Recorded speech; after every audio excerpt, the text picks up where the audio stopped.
Arcadia Queenie had a peep over the right shoulder, and she's going to blow them away. Galaxy Star draws away from them. Pike Magician. Welcome to Racing Rewind. Our panel will review the Prime Metropolitan meeting of the week. They will look for the horses to follow, those to forgive, and possibly those to forget. If you have an opinion, send a text to 0427 789 571. 0427 789 571. Yes, another wicket at the cricket. They're succumbing, the Indians. I think they're 9 for 156. Scotty Boland to get his 50th. Imagine, yes, carries to Kawaja, gets his fingers underneath that ball, takes it at first slip. So they are now 9 for 156. The previous wicket, it was Cummins again going through Sundar for 12, and they are in a spot of trouble here, the Indians. For mine, Lochie, very good morning. Richie Bell, also a very good morning to you both. Good morning, Marty, Rich and listeners. Great to be in on this Sunday morning after what was a huge 11-race card at Ascot. But yes, we're in here this morning to review all the action out of what was a really good day on track. Good morning, Lochie and Marty. And the Taylor stable rolls on again. Just the winners keep coming in. Something. The story out of the day, however, Steve Parnham. 4 winners. Rode brilliantly. Rode the feature of the day, the Easingwold Stakes, aboard Fast Flicker, who, may I add, is absolutely flying. Steve really appears to be getting along with this mare very, very well. And Tony Triscari, he's known as the big high strike rate man here in the West, in fact, nationwide, and he continued that with the double from 2 runners yesterday. Now, watching the races early from in here, Rich, both you and I thought that fence looked to be a sharp place to be. How did it pan out over the fullness of time over the day? In the end, I think the track just played really fair. I think early on in the day we saw horses like Premium Choice settle on speed, Profit and Power, and then Bruce Almighty, and those horses all got it fairly soft on speed. So I think it appeared to be playing that way early. But then the sea breeze kicked in. There were some races where there were some really strong tempos out in front, and horses, therefore, were able to make up ground down the middle of the track, which is good to see. Yes, it did look more tempo-related, and those horses that did win on speed were sort of expected to either win or run second, and when they got their right sort of runs, they were able to win. And we saw Rocket Juice come along the inside, so that sort of gave us the bias thinking maybe that the fence was the place to be, but not necessarily so. Exactly right. From the Stewards report, yes. Nothing really to make note of, apart from the fact that Tash Faithful has received a careless riding suspension. So that will begin next weekend by the looks of things, and that's a 10-day suspension. Okay, race number 1 was the Morley Growers Market Handicap over the 1,000 metres. As they prepare to come to the home turn, 2 lengths Oracle Sun, who's being urged along in an attempt to try and pick up some ground on the inside of Snow Prince. At the top of the home straight, Premium Choice trying to size up Final Siren. They balance up this pair. Final Siren, Premium Choice on the outside look to be going a bit better than it though. 3 lengths behind those Oracle Sun, Snow Prince down by the 100. Premium Choice kicks away from Final Siren. Down the outside is Snow Prince, but Premium Choice trialled up very well on Monday and has come here today and given them a nice old touch-up. Won it well, Premium Choice from Snow Prince and Final Siren down on the inside with Oracle. Well, Rich, before the race, you were very keen about Premium Choice's chances in the race. Yeah, well, Final Siren had just been that shade disappointing first up and coming off just an okay trial, so Premium Choice, we know, at its best, is a sprinter who can take some pretty good scalps, and he's always shown great sprinting ability, and the word was that Tony had him right for this race, and the trial was very good. That trial is going to be hot because it beat in that trial, it beat Bay Z, who I think can come out and win today in Albany, and Triple J. And Premium Choice was under a really good hold back on the inside of that pair, so no surprise to see him come out and win and edge out to Final Siren, who just held on for second. Snow Prince was very good and looking for 1,200. And Oracle Sun just missed the start again. And when he does that, he finds it more difficult. But he wasn't disgraced. Lochie only beaten just under 3 lengths. No, and still ran home in 33.77. So that's probably just about as fast as he could run home in. All honours to Premium Choice. Super win first up. I think the talking points out of the race is Luke Campbell, he gave a good push for Snow Prince when you spoke to him prior to 8 o'clock, 1,200 next start. He might be a horse that could go around at a reasonable quote. Final Siren, not sure what we do with him now. It's his second disappointing run for the preparation. I think there's more questions than answers. Hopefully all is okay with the horse, and hopefully they don't have to tip him out and start fresh with him again. But yes, I was fairly disappointed with how he performed there yesterday. Okay, firstly, our big bet for horses to follow. Just going down in the first at Wodonga. If you did have a bet, it was 10, 3 and 5. Majestic Reward wins Brendan Ward at 41.10, 680. Paparazzo was $1.04 and Wallaby Jack at $3. Race number 2, the Bisley Workwear Handicap. This was over the Flying Mile. Back last, still Odinaka. And so the sprint really going on in earnest as they come into the turn. The leader travelling particularly well. Profit and Power by 2, Forever Dreaming.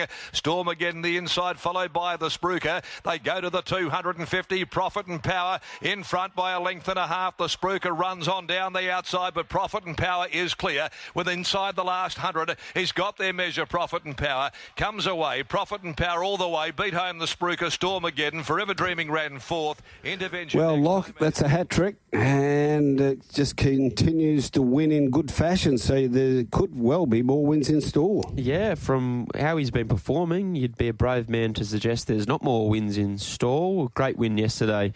It was essentially a tick-over run to get him towards a race next week, provided that he comes through yesterday's run well. Back to the mile was the only query, but I think offset that was the fact that there was hardly any speed on paper. So Luke got it very soft out in front and was able to ramp things up gradually from the 800 metre mark. And from there, I think he was the only horse you wanted to be on. So back to 1,800 metres next start. I think he can improve again. Obviously, he's going to find it a little bit harder as he gets up in grade, and naturally when horses continue to win, eventually the winning runs stop, but he's a horse that's really enjoying his racing at the moment and has a really good winning record as well. What about getting up in distance, Lochie, potentially? This horse back in the middle of 2023, every time it was up in trip, it was on a soft track, and it raced a bit keenly back then, and ran 3rd at Pinjarra, just looking at this, over 2,000 at its first distance attempt in a maiden behind Super Romany and Flash Paddy, which wasn't bad form as it's turned out. And then had that other run over 2,000, and then again at 2,200 metres, but again that was on a soft track where it was unplaced in a Class 1. Is there potential for him to stay once these 16s and 18s start getting a little bit tough to win? Well, there's the potential for it. When I was speaking to the owners yesterday, I said that Dad and I have always held the opinion that 1,800 is probably his best trip, and we'll keep him running at 16 and 1,800 metres until he basically runs out of races. So if he eventually, and hopefully it's a problem we have in 6 months' time, he has a high enough rating that there simply isn't enough races for him at 1,800 metres, yes, then we'll go to 2,000 or 2,100 metres. But for now, if it's not broke, don't fix it. Good plan. Yeah. In terms of the Beaten Brigade, the Spruker, he's been an honest horse for the Steve Wolf yard for a very, very long time. Perhaps a horse that's on his mark, and he'll need everything to go his way to salute once again. And Stormageddon was yet another honest run in this type of grade. I do have some time for this horse. Maybe he's a horse that's looking for the 1,800 metres once again, and potentially even a little bit further beyond that. Okay, and I think the Spruker did a really good job, actually, to cut down Stormageddon. It came wide, and Stormageddon was the inside and chopped it down. I thought that was a good effort. I think the Spruker's probably best 1,100-1,500 as opposed to the mile as well. So maybe a little freshen up back to 1,400. Forever Dreaming, I think with a softer run can go better next start. It's sat outside the leader, and I'd like to see this horse with a little bit of cover just off them. All right, into race number 3, the Bellos Racing Stables, again over the 1,600 metres. And Bruce will lead them for home. Bruce Almighty still on the steel, 3/4 a length now on Snippy Witch as he starts to really accelerate going into the turn. Bruce Almighty raced away by 2. Snippy Witch Satino now gets into open air. Weapon Sun the rail, Ginger Green gone at the 175. Bruce Almighty shakes them all off. Bruce Almighty led by 3. Satino, Weapon Sun squeezing up near the rail. So War coming late, but it's all Bruce Almighty. Bruce Almighty from Go to O beats Satino, a bob of the heads, 3 of them there for third. Ginger Green came Yeah, it was not secret getting third ahead of Ginger Green. So War back in fourth. But Bruce Almighty looked his race and he didn't disappoint for Chris Parnham. Yeah, it's been a while between drinks for Bruce Almighty, but finally cracked it for a win, but had been knocking on the door. Its runs recently have been wonderful, where it's worked fairly hard on speed and toughed it out really well behind Rush into the Bar investment strategy 2 starts ago, and then the Boss Lady, Rock and Rupert. So this represented the easiest task for it in recent starts, and it dictated beautifully, rated there by Chris Parnham. Satino, who was following the leader on the fence, came away from the inside just before the home turn to get into clear air and start to wind up. Takes a little while to really rev up Satino, but once it gets going, it can really start moving. And so it was probably a good move there by Steve and ended up running a clear second. Not Secret plugged on well. Ginger Green got caught out 3 wide there and looked like it was going to run second last or third last, but actually came again over the final stages. So it can definitely win with an easier run at its next start. And So War hit the line okay over the final stages. All honours, Bruce Almighty. He's been one of my favourites for a long period of time. I reckon I was on this very show 4 or 5 years ago and I said he was on his mark, and then from there he just kept on winning a race each preparation. He's just been an absolute marvel. Clearly a stable favourite behind the scenes in Neville's yard as well. But the fact that Chris Parnham has ridden all 8 wins of his career is something to note as well. But when he was able to find the front and dictate terms, he's always been a horse that rails beautifully, especially at Ascot, and for mine, that's when he won the race. And it's easy with the benefit of hindsight, but you just look at the horses he's been running behind. Hell I Am, Fast Flicker, Rush into the Bar, and the Boss Lady. This was a significant drop in grade, and he got in relatively well at the weights with 58 kilos. So it was great to see Brucey Boy back in the winner's circle yesterday. Yes, and Bruce Saxield and all the team there. Chris DeMarchi, good mate of ours for many, many years, involved in the ownership. Well done. India all out for 157. Scotty Boland gets 6. He goes through Bumrah to get his 6th wicket. And now the Aussies coming out to bat. So they've got to chase down 161, 162 to win there for Australia.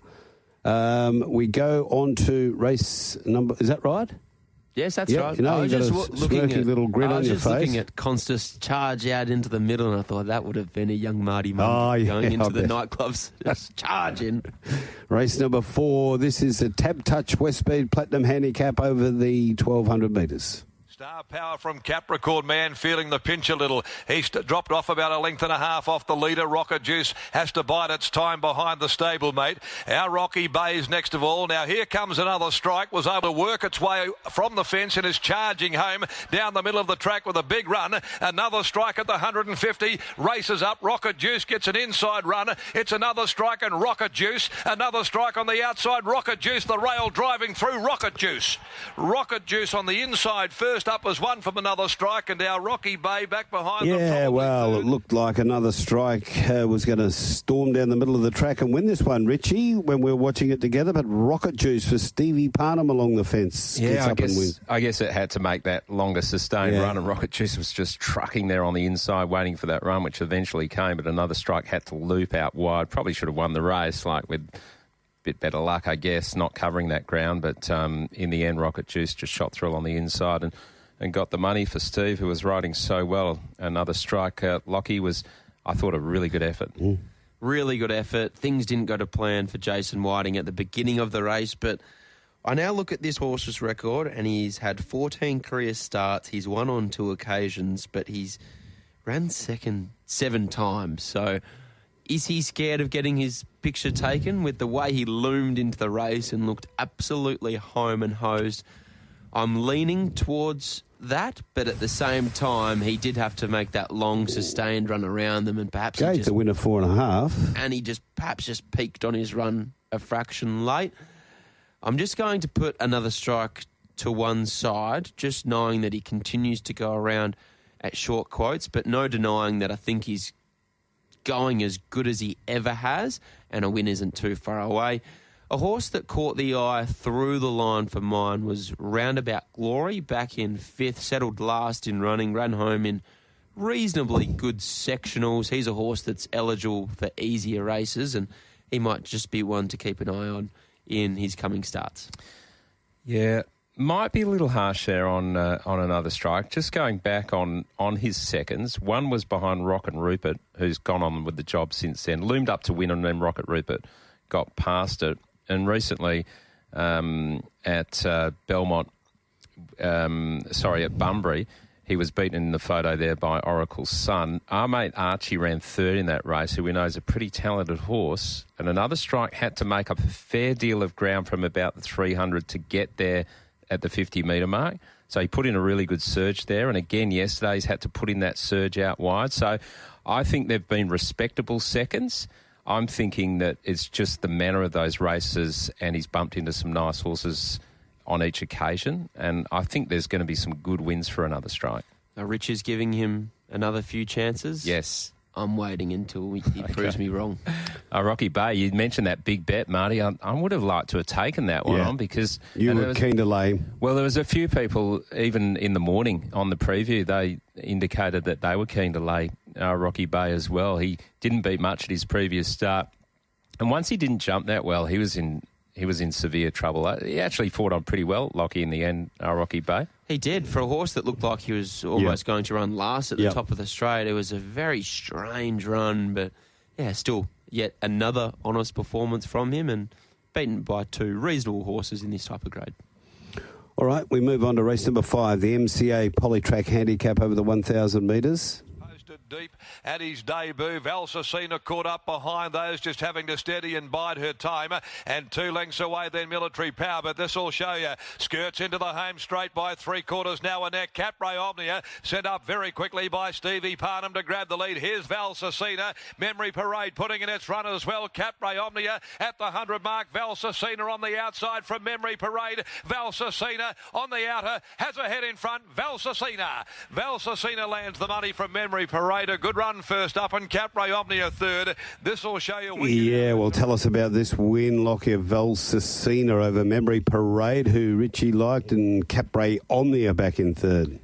Valsacina absolutely flying this preparation, had a lovely run in behind the speed. Only a small field, was back in running, but I think the small field really suited this mare because at the top of the straight she wasn't all that far off them. Just had to get in and around the maiden in Not Out Max, and once she eventually got out into clear air, found the line really, really well. I think Lucy Fiore has been the key to this mare, this preparation. Not only has she been kept at the 1,000 for her first 2 starts this preparation, but she's had the tendency to lay in really badly, and Lucy, being a natural left-hand whip rider, I think is getting along with this mare really, really well, and it marks the 3rd or 4th winner for Lucy Fiore and Simon Miller in the last 2 or so weeks, which has been great to see. It's a combination we haven't seen much of over the last 10 years, but perhaps something we can keep an eye out for moving forward. Yeah, it was a beautiful ride by Lucy. She just dropped her hands early on and put the horse into the race at the perfect time. Memory Parade didn't come back when it bumped into soft tracks last campaign, but we know it's a very capable horse. It did run 4th in a challenge behind Investment Strategy, Rush into the Bar, and also a lot of good men, and it was only beaten about 2.5 to 3 lengths in that race. So it's definitely got the talent. I thought it was a really good effort first up. Capray Omnia, probably better off with a little sit with cover, but I thought toughed it out really well from the breeze yesterday. This will show you is a little limited. It led and stopped over the final stages, although it was only beaten just over 2 lengths. I actually didn't mind the run of your horse, Military Power, because he got back in the field, had to ease back at the start from the wide draw. And I thought made up, he made some inroads from about the 300-metre mark. So if he draws well in a field that's winnable, I think he can win for sure. When you're assessing Military Power, you almost need to put his Ascot and Belmont form to one side, because he is just... I can't actually say what I think of the horse. He is a real handful whenever he goes to the metro tracks. For whatever reason, you go to Northern, Pinjarra, Bunbury, he is quiet as a lamb. So look for him at Pinjarra in a few weeks' time. I think. Northam's not on at the moment, but he really is a Northam specialist. He is. Yeah. Memory Parade, probably the biggest follow of the meeting for me. Huge run. I didn't think the 1,000 suited her whatsoever. And with the way the race was run, if it's a 1,200 metre race. Clearly, she wins. I think she has returned very, very well for Team Casey. Got 10 seconds to go back on Rocket Juice. So he was bumping into wet tracks all the way through there, but his good track form is actually very, very good. Interestingly, in the maiden, Marty, he actually beat home Lucky Lily by about a half a length, his maiden. Now, it was a huge day yesterday for that maiden race because Rocket Juice came out to win yesterday, and Lucky Lily's half relation is Private Harry, who's potentially going to become the best sprinter in the land and could be an Everest contender. So how much value do you put on Lucky Lily now? He went on to win 3 races at Kalgoorlie and is going to be coming back to racing in about 6 to 8 weeks. And our good mate Dave Sheehan, one of the owners of Lucky Lily. And Michael couldn't offer that. No, that's excellent work. That's A grade. That's forensic. Exactly. That's why we've got him on the program. But yeah, back to Lucky Lily and Private Harry. Private Harry, as I said to Chris Nelson, is probably the hottest property in Australian racing today, and I know a lot of people haven't even caught on to this yet, but his 2 wins before his first city win were astounding. I thought his first city win, I think it was Canterbury, wasn't it, or Rose Hill? Yeah. Was a little subpar, and I just wanted to see him do it there yesterday, but he did it yesterday in outstanding fashion. Brilliant performance. Yeah, I think it was a slow 7 where his wheels were spinning a little bit at Rose Hill, and he still won comfortably. Didn't beat a lot that day, but his wins at the provincials were outstanding in great time as well. You know the other thing about Lucky Lily, she's the only mare out of about 5 or 6 out of that mare. So that's right. She really will garner a lot of value, and if she can go on in this prep for Peter Fernie and the team up there in Cal, they could be seeing her in a broodmare sale somewhere in the next year or two at big figures. So that is race number 5. Let's get to race number 6, the Magic Millions Plate. And this was a very impressive performance here by Do I Feel Lucky. Perfectly proper, our naughty secret. It's towards the tail and Costa's Spirit last at the 400 mark, and Castle Road brings them for home. It's Castle Road about 1.5 lengths in front on the outside. Here comes Just To Fly, the newcomer outside of Do I Feel Lucky. Castle Road, Just To Fly have headed it now, and also Do I Feel Lucky. Do I Feel Lucky's going better than them at the 150, and Do I Feel Lucky gets away, draws 2 in front of Just To Fly, getting home Golden Opera, but Do I Feel Lucky scored very well from Golden Opera, a better run. 3rd flying late, perfectly proper, Just To Fly. Well, look, we spoke to Luke Campbell about this horse, Do I Feel Lucky, really improved from its previous run. Its first up run went 2nd behind Castle Road, loved the 1100 and looks a real professional type. Really nice win. Just the improvement that this gelding has made from 1st to 2nd up. I think we sometimes forget that these 2-year-olds are so inexperienced. He'd only had the 2 trials prior to the debut run. And speaking to Jake in his post-race interview, he mentioned the fact that they wanted to put the winkers on for that debut run, but just felt like it might come a little bit too soon. First time around a bend on debut. Clearly was very green between the 6 and the 400 metre mark, but with the addition of the winkers and the benefit of that race day experience, he was a professional performance yesterday. Just travelled so nicely in behind the 2 favourites in Just To Fly and then the beaten favourite in Castle Road. But I love the way he travelled into the race, extricated at the top of the straight, and the way he found the line. For mine, he is the number 1 seed heading towards the Magic Millions, albeit it is still 6 weeks away, so plenty of water to go under the bridge, but really stylish performance in what I thought was a relatively strong 2-year-old event there yesterday. Yeah, I guess once he straightened up and really got going in that first up run behind Castle Road, you saw a really nice horse over that final 100 metres. And those that felt that the winkers would improve the horse, they got a good price about following through again at $7. Golden Opera hit the line nicely. Just To Fly, I thought was a really good run because it had to do plenty of work in the early stages. Chris then went forward wisely to get outside of them, and I thought he plugged on pretty well over the final stages. Just got a little bit tired, and Perfectly Proper was very good from the back, weaving its way through the field, just missing 3rd. Our Naughty Secret battled away as well. Don't Doubt Rupert wasn't too bad from the back of from about a midfield spot. Didn't really make any inroads, but fought on okay. I think the eye catcher out of the field from back in the field, I should say, was perfectly proper. I thought she was super, hitting the line well late. Her trials have been reasonably strong as well. Scotty referenced that yesterday afternoon on our coverage. He put her into 4th in his numbers, and she went around at 30-1, found the line really, really well, and ran home in all the fastest sectionals of the race. So perfectly proper, while she still looks a little bit green and new to the caper.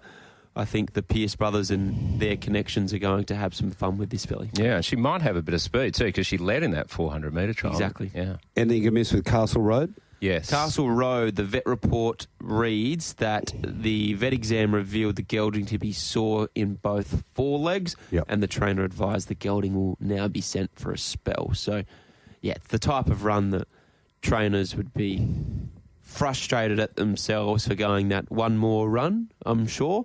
But he isn't Magic Millions eligible, so I'm sure that he can have a good break and still come back for a Karrakatta, because he is a very, very smart 2-year-old.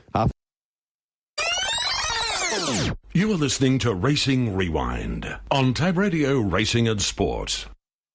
50-metre mark, and cash flow will guide them for home. Running second is One More Too Many, and now Battle Commander going up, making his move, and Tactics about to pull 4 wide as well. Show the way behind those, the widest of them, Noah Quintilli. Black Aura starting to pick away through as well. Battle Commander reaches the lead. Tactics immediately coming under pressure. Noah Quintilli down the outside with Black Aura. Black Aura, Noah Quintilli have come away. Noah Quintilli on the outside with its head in front. Black Aura coming back, but Noah Quintilli's too strong. Noah Quintilli beat Black Aura. Third Battle Commander from Tactics, Show the Way. Followed further back, Net Zero. One more. Good result there for Riley Morgan off straight up. He found this, Noah Quintilli, and I think it was a Dutch play with Black Aura, wasn't it? The run 1-2. Yes, he did. He suggested just back those 2 horses, but he was sounded keener on Noah Quintilli. Well, it's got about $9.50, $10 was bet. Something, and a good win as well. Yeah, I guess the 1400-metre box hadn't been ticked, but the only time it had been over the 1400, a lost rider on one of them, and the other one it led. And we know it's better coming in from in behind, which it did yesterday, coming from a midfield spot. And it was the first race where we really felt as though it was okay to start coming down the outside. And Noah Quintilli did that from midfield. Black Aura had a set. This is a beautiful ride by Lucy Fiore on Black Aura. As a losing ride, you couldn't get anything better, and had its chance but couldn't get Noah Quintilli. And Battle Commander made its move just on the point of the home turn and battled on really hard. Tactics was okay. Show the Way got held up a little bit and then sort of evened out over that last 100 metres. Really liked the win of Noah Quintilli, and I think great insight from Sean McGrady post-race when he said that she gives him the feel of a filly that will get out over ground. 2,000 written all over her were his words, more or less. So potentially she could be a filly that heads towards a WA Oaks, or if not the 2,400 of a WA Oaks, she at least could be on that path where those fillies races aren't overly strong. Black Aura, great first preparation. She's getting deeper into her campaign now. That was her 5th start in her first racing campaign, so maybe she's looking for the paddock now, but still a very honourable performance. And as you said, Rich, terrific losing ride from Lucy Fiore. Tactics, I agree, only fair. I thought he was okay, but he did lead all the way to Salute in his maiden last start, so perhaps he's a horse better ridden for speed. Unfortunately, he was just crossed in the early stages by Cash Flow and One More Too Many, and from there was in behind the speed. But look for him to bounce back, because I really thought that maiden victory last start was very, very impressive, and so did the punters, because he, in the end, started your 310 favourite off the back of that maiden victory. Australia a none for 36, and that is into the 4th over. A young Constance has gone right after the bowling. He's now 19, and Kawaja is 5. So good tactics being employed here by the Aussies, I reckon, Lochie. Plenty of intent. And as Shorty said, the ball's got your name on it, so you might as well go out making runs and trying to block. Race number 8. Get the Tab Touch, West Speed, Platinum Handicap. This was over the 1,400 metres. coming into the home turn. Miss Vasari about to pull out and get going and set after the leader. Sessions Peak hugs the rail. 2 lengths further back. History Won't Care being tested. Homeward bound at the 250. Frappuccino, El Patron together. Miss Vasari joins in. Miss Vasari on the outside of El Patron. Frappuccino battling back behind them. Sessions Peak. Miss Vasari extends now. She starts to kick away from them. And Miss Vasari draws away to win it from Frappuccino. Might be second to nose. El Patron playing games. Mr. Talentino. Both charging. Well done to McGinnity and the team there with Miss Vasari. He was a little bit tentative on Thursday when quizzed about Miss Vasari. He was. I was tuning in. He was a little bit wary. I think we had got in his head the week before because we got stuck into him about not tipping Halatorian when the show wasn't on. But Miss Vasari, maybe tentative pre-race, Bradley McManus, but not after the race. He was very, very happy. You could see him in the mounting yard. Part owner, Chad Warner, $1 million man in the AFL, him and Brad holding hands. It was all happening in the mounting yard. I'm trying to erase it from my memory, but Miss Vasari, great win. She's been an honest mare for the boys, and it was great to see her salute there yesterday, and clearly just appreciated the kind of tempo of the 1,400 metres. They weren't setting too many records out in front, and Chris Parnham just gave her a beautiful ride in behind the speed, and from there, once presented at the top of the straight, the mare just did the rest. Wes Cameron used to be involved in this mare, of course, when it was with Michael Lane. It's always shown a lot of ability, Miss Vasari. It did win a race back in 2023 when it stormed home, came from much further back than what it did yesterday. It did run second to Bustler one day as well, and it finished really strongly alongside Black Bustler, beaten about 1 3/4 lengths. So it's definitely shown a bit over the years, and 2 starts ago, it just battled away in the opponent classic behind Rissoles, Milcar, Pindari. It was fair when it finished 5th, but did get a long way back. It sat much closer yesterday, and the run behind Jenny was terrific, where it stormed down the outside and fleetingly looked the winner. So Miss Vasari goes on with its really good winning form and becomes another 7-year-old mare alongside Bella Nipotina, Via Sistina and Pride of Jenny. Now we've got Miss Vasari. Frappuccino was in second. He's still learning what the caper's all about. He'll get there eventually. El Patron, he's honest. He doesn't win out of turn. Talking point out of the race. Beaten favourite. History Won't Care. He returned with cardiac arrhythmia. So he'll be required to have an ECG clearance and then have a trial prior to racing again. So disappointing on the day, but don't lose hope with History Won't Care. I think he's still a nice horse. Okay, Constas out. Got one that just kicked up on him a little bit, tried to turn it square, and it just skied up in the air. So we got him out. I'd make a very good cricket commentator. I reckon I could go through him quicker than Bob Massey. It's not a hard job. Did you hear Sanil Gavaskar's commentary when Pant got out? Pant got out, yeah. He wasn't a happy man. I think you can use that quote and insert it into Sam Constas' shot just there. Yeah. Yeah, he is on his way back. Labuschagne comes in 1 for 39. This is how easy a job cricket commentating is, Marty. The best cricket commentators in the last 100 years have been the ones that have said very, very little. Richie Benno, with his gaps and pauses, and Alan McGilvray as well. So it's not too difficult. So you're saying verbosity isn't required? It's a bit different to race calling, isn't it? Well, imagine you calling the cricket. It'd be pretty soporific. Race number 9, the Mrs. Max Handicap. This was over the 1,400 metres. 500 and 5 down, breaks clear. It's 5 down, going for home. Garth on the turn, led by 2. Henry the Aviator, Diablo lad. Now Red Tory's back in the middle, being hunted along on patrol, trying to push out now around heels. Sports Talk, Just Famous and Blue Lagoon at the 200 mark, and Henry the Aviator comes at 5 down. 5 down, Henry the Aviator, and Soldanel starting to weave her way through the traffic. Here comes Soldanel with a brilliant run in the middle. Soldanel wins again. Brilliant win, great ride. Beat home Henry the Aviator. Close up on patrol, probably third from Blue Lagoon. Yeah, Stevie Parnham goes on his winning way here. Soldanel for Steph Valhalla. Wodonga race number 2, 10-6-3. She's out of this world. Taylor Childs wins. $7.50, $1.70. Two Love at $3.40 and Desert Boots at $1.40. Soldanel's really turned it around. Lochie, the blinkers have come off. It ran second to Playing Quest. Absolutely rocketed home at Bunbury. I was there that day. It was a great run. And then it really toyed with Expelliarmus last start over the final 50 and was being eased up on the line. And Gigi Pops ran third in that race. And yesterday, again, just showing that real tenaciousness that we see Soldanel. He's got that funny style where it can zoom its way through the field and really charge.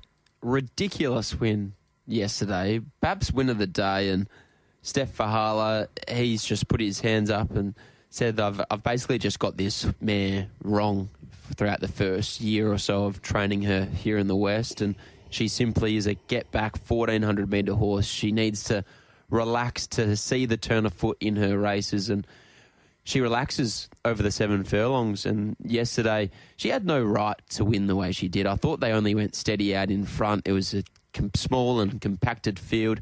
She was still last at the top of the straight. Even at the 200-metre mark, you could see Steve Parnham had so much horse underneath her, just kept poking his way through into clear air. And when it's your day, it's your day. And yesterday, it was Steve Parnham's day. The gap came, and the final 100 metres, it makes me ponder what her ceiling could be.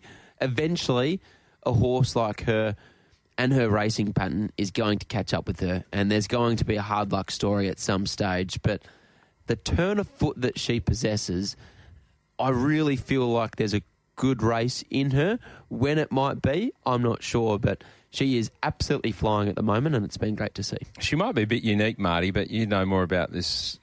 She did win a staying race 2100 in France and ran third in a listed race over 2100.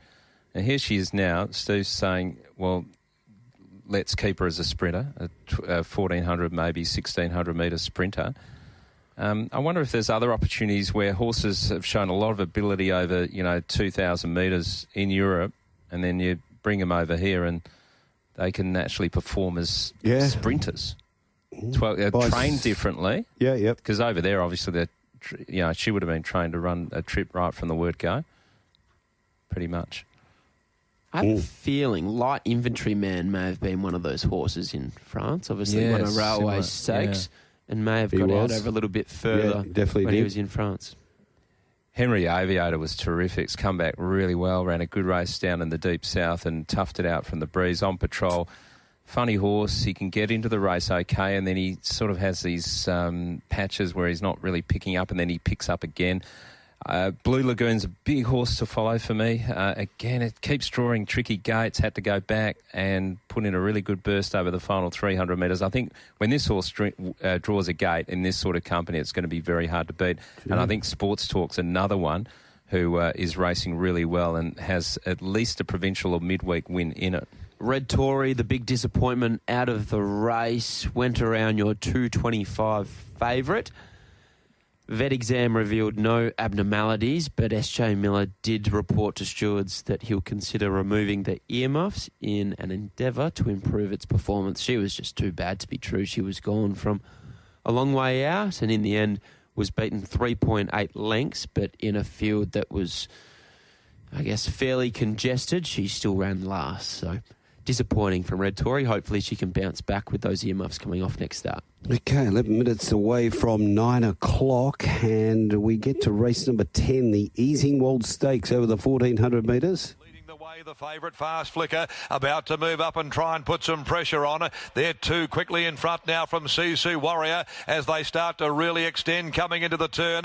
And then came Hell I Am. Investment Strategy looked to be struggling, and further back is Ascot. Down to the 250, and Fast Flicker ranges up and sprints to the lead quickly. Lets down and shoots away. Oh, look at it go. Fast Flicker opens up by 4 on Ascot Benji's. Here's another one for Stephen Parnham, though. That's 4 for the day, and it cantered home. A double for trainer Tony Triscari. Fast Flicker creamed them.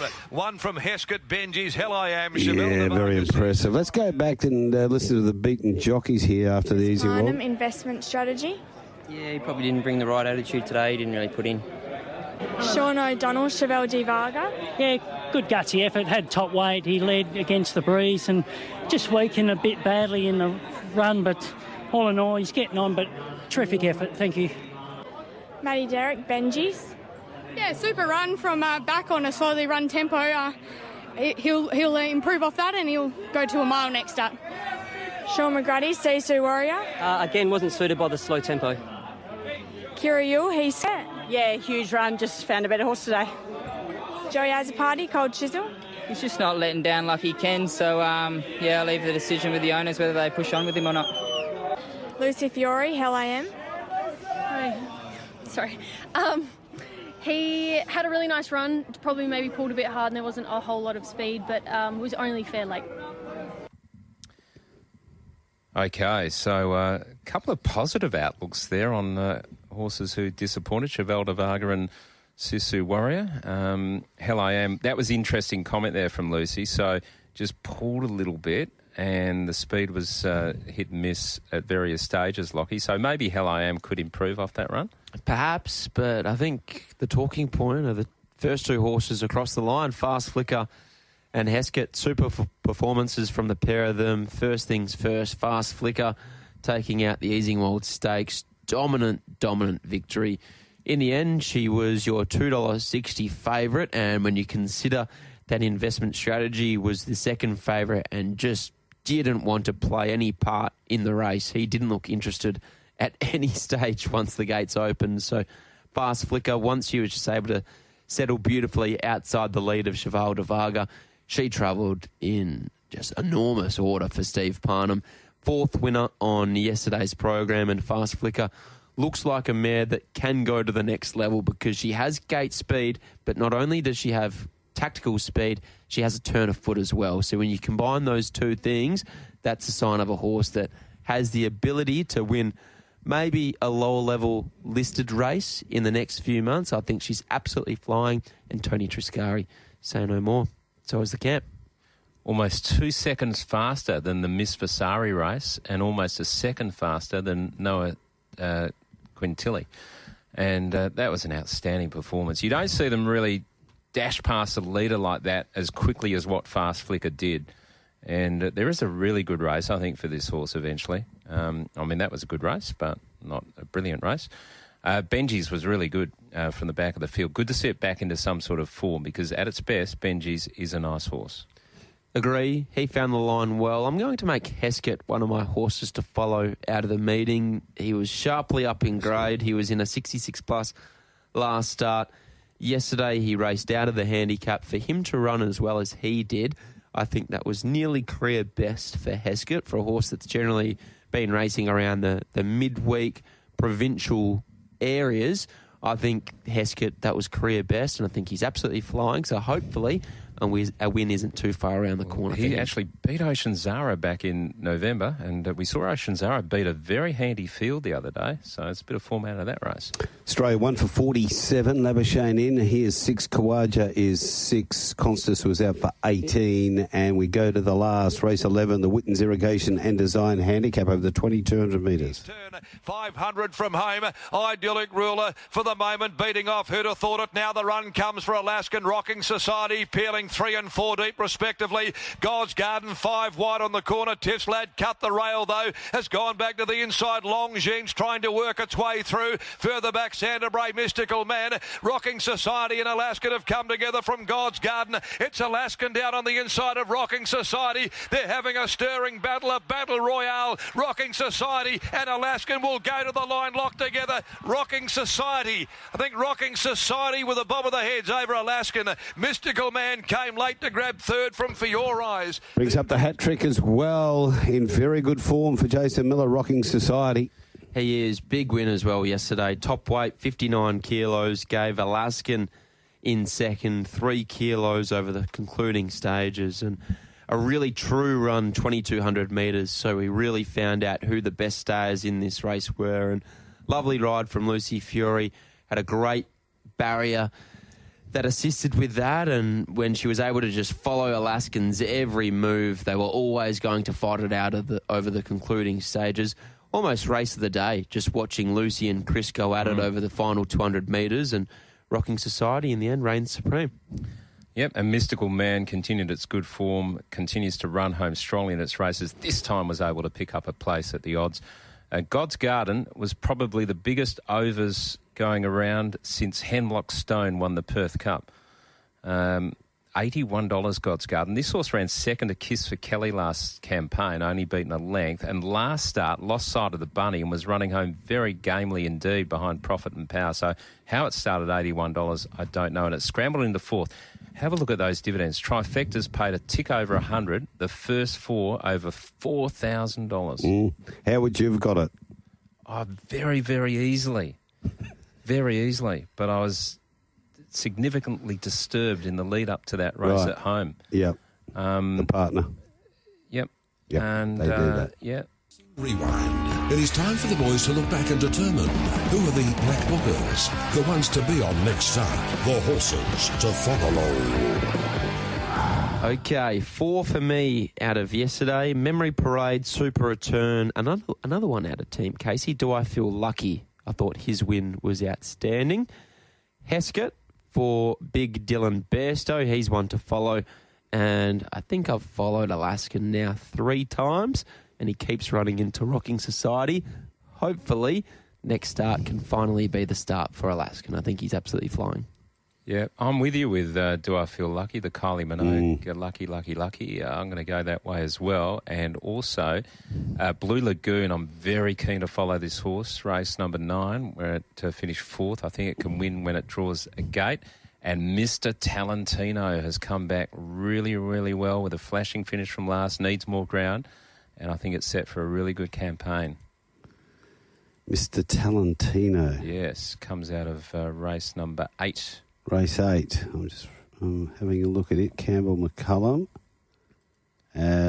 Yeah, okay, by Machino. The text line has been going off all morning. Michael isn't here. We need his horses to follow from the yard. Yes. I've done the thing for the people. Capre Omnia and Soldanel are his 2. What I like about you, Lochie, it's always for the people. It's never out of self-interest. No, never. And we've got to award the Stallion of the Day, the Sire of the Day. Well, there was... Good. It's a tough one, isn't it? There's 9 different winners. Divine Prophetess by Choisir, and Choisir had a winner, the defunct Stallion, but I'm going to Shooting to Win because he sired the winner of the $1 million syndicate there at Gold Coast, and he stands here in WA. Nicely done. I told you you'd like it. It's on the books. I said you would like it. You're on the books. Shooting to Win. Oakland Park. You don't receive anything from poor Divine Prophet or Choisir. Exactly. But you might receive something if in race 4 at Albany today. You back Park It In Here is a very nice horse. Got a good turn of foot. It's drawn beautifully. Jason Whiting jumps off last start. Winner's Secret Stone sticks with Park It In Here. Now, Shane Bain's in the race. It's a bit of a grinder, and it's $1.75. Park It In Here is $8.50. I really like this horse today. Richie, you're in very good form. Thanks for that. Don't forget the Tab Touch Fitzpatrick Plate on today in Albany as well. Thanks for coming in, Loch. Thanks, you. Rich. Thanks to Soph. Guys. Have a great day.